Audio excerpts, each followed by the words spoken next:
আর রহমাতুল্লাহ 384 কি পাপ করলে তালহা ভাই লাইভ সামনে আসে? ওরে খাইছি আমি, ওরে খাইছি। গেট বন্ধ করে থুয়ে দিছে। কি পাপ করলি বলা? আমার লাইভ তোমার সামনে যাচ্ছে। ওর গো মারলাম কবে আমি? Let's go guys, next. আমাদের প্রিয় গেমিং উইথ তলহা ভাইয়ের এখনো বিয়ে হয়নি, সেজন্য প্রতিদিন রাত্রে মিয়া খলিফার কষ্টের ভিডিও দেখে জনি সিন্সের মতো বাথরুমে গিয়ে হ্যান্ডেল মারে।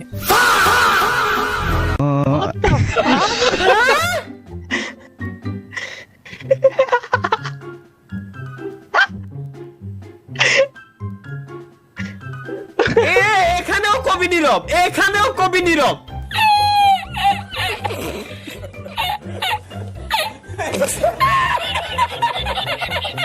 Tú, había tu vida, marico, tú no para ella.